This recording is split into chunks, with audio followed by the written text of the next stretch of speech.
All right, it's going to be them that picks, right? Yeah! Fuck the judges! Fuck the judges! I mean, I'm a little drunk, but I'm ready. That's how they do it. My club audience, are you a little drunk and ready? Yeah! Wait! Thomas Wayne's mistake in 3, 2, 1. 308. Clenched fists, dried up lips, and intense stares on permanently stern faces heat up our bedroom. The ceiling fan is circling the hot air in the room. We're literally choking on each other. The nighttime has been courteous to us. She's dimmed the lights, silenced the neighbors, put the stray cats to bed early, and brought the full moon out just for us to handle the shit we need to handle. 6 hours later past sunset, and we still have business to tend to. You say I'm vicious and mean and loud and all Jersey in the tongue, and I'm all, I agree. And I never give you anything, and I'm distant, and I'm not committed, and I'm cold and frigid, and I'm all, I'm an Aquarius. What the hell did you expect when you started dating me? I say you're desperate and manic, needy and nerdy, but not the sexy kind of nerdy, the kind of nerdy that knows everything and brings up random facts during a heated argument just to prove how smart they are. You say shit like, did you know 80% of black couples in Southern California agree that sharing housework equals more sex? Why the fuck would I know that? No, I don't. 4:38 a.m. The silence is beyond deafening. It's lifeless. There's nothing living here anymore. Not a weep or a sigh or distraction for relief. Everything is just dead. Your limp body lays opposite to mine, mirrored in design, all of it deliberate. The partition of pillows between your ass and my arms signal a great divide of passing time, and I'm wondering if we'll ever meet in the middle. If I had the energy to say anything to you at this moment, what would it be? I'd say, it's official. I'm lost in the whirlwind of you. Every limb, every bone, follicle of skin has either wilted or broken or been swept away by you. You're a storm I'm far too familiar with yet never properly equipped for. You've ran straight through my walls, gutted every historical monument, flooded out the jewels and gems and dollars and cents, and I'm left here with no sense, no limits, no calm stride of content, just empty and tired, so very tired. Throughout our arguing, the topics may have changed, but one thing consistently remains the same. You kept telling me I never gave you anything. But what about me staying? Despite the abuse and the toxic energy and everyone telling me not to, I stayed with you.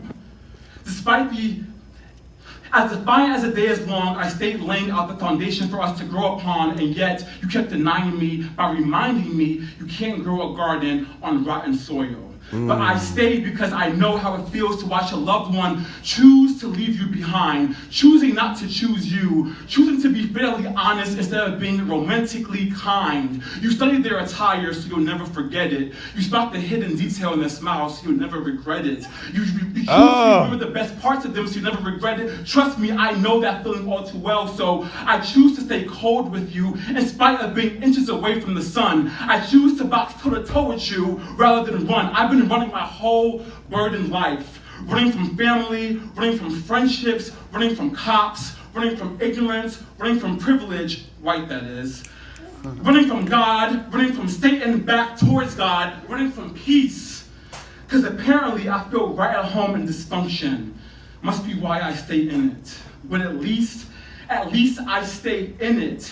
Doesn't the fight count for something? The belief that the faithfulness and goodness are coming. My best friend of over a decade flat out asked me, why am I staying in a romantic relationship against my heart's will?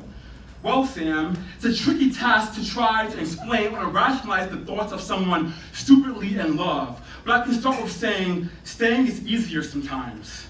Staying handcuffed to your poison and your remedy can save you a lot of wasted time. I also told him part of me wanted to prove everyone wrong. I was sick of the world dictating how my life should be, telling me who I should date, who I should marry. I was ready to be on my own and be my own king, ruler of everything, so I stayed in this bottomless desert and look where it's gotten me.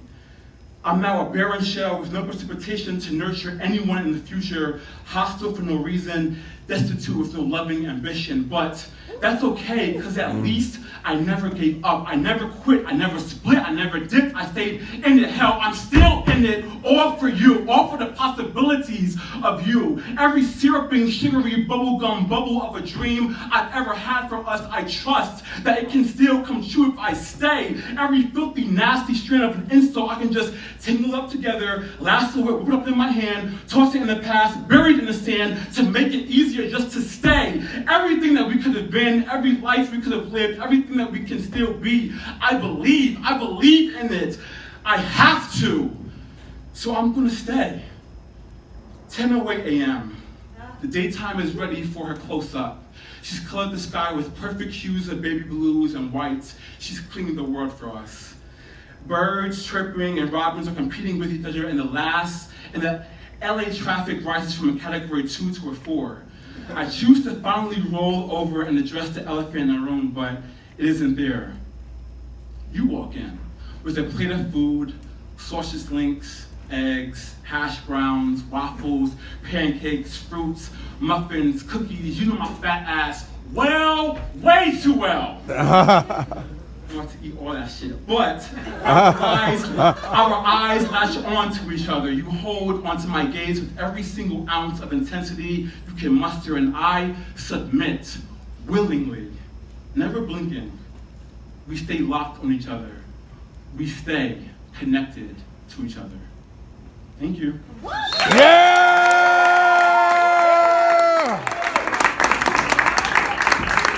Wake up, it's William! Yeah! Good last round, y'all. It's fire, man.